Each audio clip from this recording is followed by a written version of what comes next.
Bonjour à toutes, j'espère que vous allez bien. Aujourd'hui, j'avais envie de partager avec vous de manière un peu plus intime mon histoire, ma relation à mon corps qui n'a pas été simple depuis mon enfance, clairement. Je pense que dès mon enfance, dès petite fille, je n'arrivais pas à appréhender mon corps physique. Je n'arrivais pas à comprendre et à intégrer véritablement que j'étais dans un corps physique. Ça a commencé, je pense, comme ça. Donc, je me blessais beaucoup, je me cognais beaucoup. Je n'arrivais vraiment pas à appréhender mon corps. En grandissant, ça s'est pas amélioré puisque j'ai fait beaucoup de sorties de corps, car j'avais tendance à rentrer en l'autre plutôt qu'être en moi. Je m'explique. C'est-à-dire que j'avais une facilité naturelle à lire les gens, à sentir leurs émotions, ressentir ce qui n'était pas dit, ce qui n'était pas exprimé, ce qui était caché dans leur profondeur intérieure. J'étais facilement connectée à leur part sombre, mais pas que, je dirais plutôt à leur part invisible. Ce qui vibre, ce qui transpire de l'autre, mais qu'il ne dit pas. Donc j'avais facilement la capacité à lire les autres. Et je crois que je pensais véritablement que ma vie, mon super pouvoir, ou en tout cas mon rôle, c'était ça. C'était de lire les autres, de répondre à leurs besoins, à leurs attentes, à ce qu'on attendait de moi. Et c'est tout. Ça a duré longtemps. Ça a duré longtemps jusqu'à mes 17 ans. Jusqu'à ce que je tombe malade et qu'on me détecte une hernie discale avec un corps d'une femme de plus de 50 ans. À partir de ce moment-là, je suis allée voir un ostéopathe que j'allais voir depuis mes 12-13 ans puisque j'avais des problèmes de santé encore corporels avec mes pieds et mes chevilles, moi qui refusais toujours de m'incarner, d'être dans mon corps. Et ce monsieur, en fait, m'a simplement ouvert les yeux et je dirais ouvert le cœur. Il m'a parlé à cœur ouvert en me disant que j'étais une enfant médium. Alors mettez des pincettes derrière ce mot parce qu'il y a plein de croyances autour de la médiumnité. Mais en tout cas, ce qu'il a dit de moi m'a parlé. Et à partir de ce moment-là, je suis allée voir une énergéticienne qui a commencé à créer des groupes spirituels dans lesquels on pouvait se connecter à d'autres dimensions, d'autres plans, d'autres êtres. Et j'ai retrouvé des êtres que je connaissais depuis toute petite. Et en faisant ces voyages sur d'autres plans, sur d'autres planètes, je me suis rendu compte que je me sentais beaucoup mieux sur ces planètes-là que sur la Terre et que j'avais une véritable difficulté à revenir dans mon corps, à être dans mon corps. Tout le monde autour de moi revenait en 2-3 minutes. Et moi, on était 5 sur moi et ça mettait plus de 20-30 minutes. Je me voyais au-dessus de mon corps et je me voyais aussi avoir pas du tout envie de revenir clairement sur la terre et bien sûr ensuite dans ce corps. Je crois que c'est cette expérience-là qui m'a fait vraiment prendre conscience de ma nature multidimensionnelle, mais aussi d'un travail que je n'avais pas opéré consciemment avant, qui est celui du refus d'incarnation. Je refusais pleinement d'être incarnée ici sur Terre. Et en prenant conscience de ça, je me suis souvenue de tout ce que j'avais enfoui à l'intérieur de moi plus petite. C'est-à-dire ces tentatives de suicide répétées, cette envie de mourir, cette envie d'en finir, cette non-incompréhension d'être dans cette famille, de ne pas me sentir en reliance avec ma famille, de me sentir complètement en décalage avec les autres enfants de mon âge. Tout ça m'a sauté à la figure. Et là, je me suis dit, il y a réellement un problème. J'ai réellement un problème avec le fait d'être pleinement incarnée. Et c'est pour ça que j'ai fait tant de mal à mon corps, parce que ce corps était le symbole même de ce qui me limitait, de ce qui m'étriquait, de ce qui me faisait souffrir. Ou en tout cas, c'est ce que je croyais. Je croyais que être dans mon corps c'était souffrir. Que ce corps était symbole et signe de souffrance et non de jouissance. J'avais donc une facilité à jeûner, à ne pas m'alimenter, c'était pas un problème pour moi. Je pouvais facilement me nourrir sur d'autres plans, voire même, je me rendais compte, à me nourrir de lumière, d'énergie de lumière, d'énergie d'amour, et à très peu m'alimenter. J'ai parfois jeûné pendant 20 jours, à l'eau, tout en continuant de vivre ma vie, tout en continuant de donner des cours de danse, de donner des cours de plongée sous-marine. Il n'y avait pas de soucis, il n'y avait quasiment pas d'enjeu pour moi. Aujourd'hui, ça a changé. C'est-à-dire que mon rapport à mon corps a changé, mon rapport à ma vie a changé, et que aujourd'hui, en fait, pour moi, jeûner, j'y vois pas d'intérêt.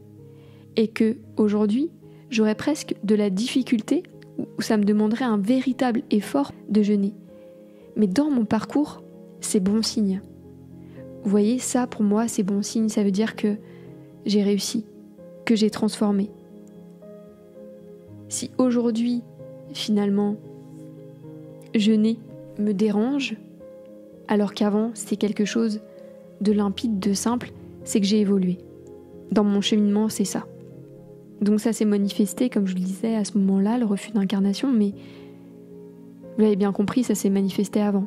Par ce sentiment de non-appartenance à la terre, ce sentiment de non-appartenance, je dirais, à la vie, au vivant, et finalement, de me couper de la vie et du vivant, de me couper de la jouissance de la matière, de me couper de l'expérience même de la matière, de me couper de tous les plaisirs aussi de la matière.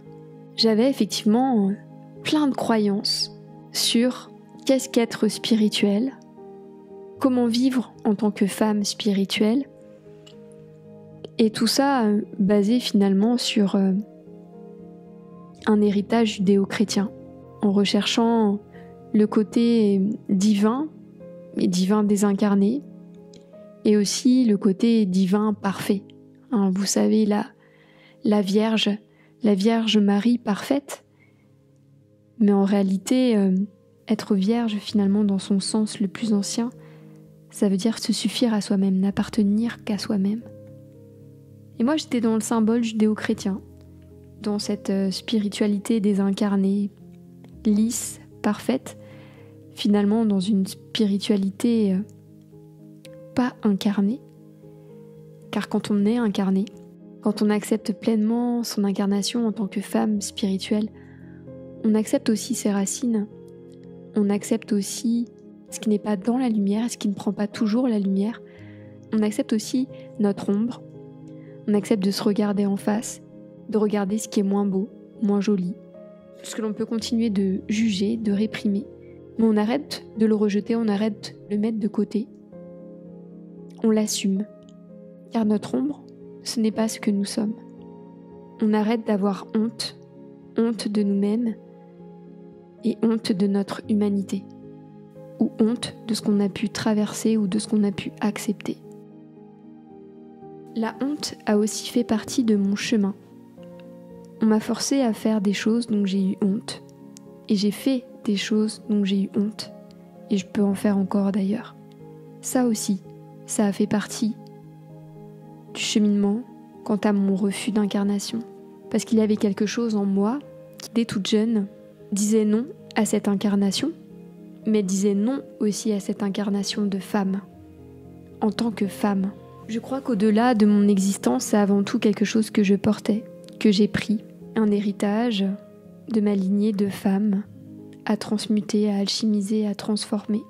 Ma grand-mère a été plusieurs fois violée, a eu un enfant de ce viol, a été agressée, d'autres femmes aussi de ma famille. Pour moi, ça a commencé très tôt, peut-être comme vous. Pour moi, ça a commencé par les regards déjà de mon père, qui n'étaient pas des regards d'un père. Vous savez, ces regards qui font prendre conscience à la petite fille en nous que c'est pas seulement une petite fille, ou c'est plus seulement une petite fille, mais qu'il peut y avoir du désir, qu'il peut y avoir un danger, d'être belle, d'être jolie, d'être désirée aussi, potentiellement, par son propre père. Ou en tout cas, de voir non plus son père, mais un homme qui peut désirer une femme en devenir. Puis au-delà de ces regards, j'ai subi aussi des attouchements de la part d'un des membres de ma famille, qui n'était pas cette fois-ci un homme, mais qui était ma cousine. Ça a commencé assez jeune, durant les vacances. J'admirais cette femme et j'ai pas vraiment compris ce qui se passait. J'avais jamais posé le mot agression. J'avais jamais posé le mot inceste. Mais c'était pas une relation normale. Ce qu'elle me demandait de faire à mon âge n'était pas normal. Les parties qu'elle demandait de toucher ou qu'elle touchait sur moi n'étaient pas normales. C'est quelque chose que j'ai enfoui au fond de moi, dont j'ai très très peu parlé en public. Je crois que c'est même la première fois sur cet audio. Et je peux en parler aujourd'hui parce que j'ai beaucoup œuvré sur ce sentiment de honte. Et aujourd'hui, j'accepte pleinement qui je suis, j'accepte pleinement mon histoire, d'où je viens bien sûr, mais mon histoire propre aussi. Ça a continué, avec des agressions dans le métro, vous savez, les mains au cul, les gens qui se frottent à vous, quand il y a foule, où vous sentez quelque chose que vous n'auriez jamais aimé sentir. Et puis aussi, tout simplement au travail, du harcèlement moral qui finit en harcèlement sexuel. Et ça, dès mon premier stage en entreprise. S'en est suivi, bien sûr, des relations amoureuses toxiques, en rencontrant des hommes toxiques, qui, comme par hasard, me dévalorisaient, me rabaissaient, qui jouaient sur l'estime de moi-même, mais surtout l'estime que j'avais de mon corps. Mon corps n'était pas assez harmonieux. Le haut et le bas étaient trop différents. Je n'avais pas assez de ci, j'avais trop de ça. Jusqu'à tel point que j'avais vraiment fini par croire que ce qu'il me racontait était vrai, et il m'avait pris comme son étendard, c'est-à-dire que il avait décidé de faire toutes ces expériences sur moi, et clairement, moi, je l'avais accepté. Je l'avais accepté par amour. Aujourd'hui, j'en rigole, ça me paraît à 10 000 lieues de qui je suis maintenant, mais c'est pour vous expliquer mon cheminement et pour bien vous faire prendre conscience que j'en étais là. J'en étais à vraiment donner tout mon pouvoir à l'autre, en l'occurrence à l'homme, et à lui donner mon regard sur moi-même, à lui donner ma valeur et à lui donner le regard qu'il portait sur mon corps. J'en étais presque arrivée à croire que je devais faire exactement ce qu'il me disait, c'est-à-dire à passer par la chirurgie esthétique, parce que finalement ces expériences ne fonctionnaient pas sur moi. Je ne maigrissais pas comme il voulait que je maigrisse, mon corps ne devenait pas si harmonieux comme il le devait. Et donc, je devais passer par la chirurgie esthétique. Et ça a été le coup de grâce pour moi. C'en était trop. Ça a été vraiment la sonnette d'alarme et le moyen de me réveiller. C'était il y a plus de 10 ans maintenant. Mais je le remercie pour ce coup de grâce. Car à partir de ce moment, j'ai arrêté de donner mon pouvoir à l'extérieur. Et j'ai arrêté de faire du mal à mon corps. Et j'ai commencé un ouvrage de guérison de mes lignées, la honte, le refus d'incarnation et la réconciliation avec mon corps. Me réapproprier mon corps, le voir comme un allié, comme un ami, le voir comme un temple à respecter, à nourrir, à prendre soin et lui donner de l'attention, de l'amour comme jamais j'avais pu lui donner, parce que c'était aussi, dans cet espace, me donner de l'attention et de l'amour comme jamais auparavant j'avais pu me donner. Et que cela ne pouvait pas venir de l'extérieur et que cela ne viendrait pas de l'extérieur. Cela ne peut venir que de moi à moi. Il n'y a que moi qui peux changer mon regard sur moi. Il n'y a que moi qui peux décider de changer mon regard sur mon corps.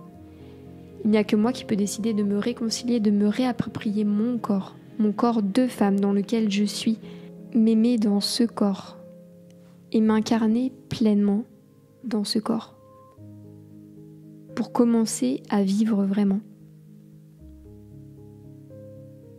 pour commencer à jouir vraiment et jouir dans tous les sens du terme. Pas uniquement dans l'acte sexuel, mais dans tous les sens du terme. Jouir de la vie, tout simplement. Être en joie de vivre, accepter de vivre. Parce qu'il y avait une partie de moi qui n'était pas en joie de vivre ici, mais qui l'est devenue.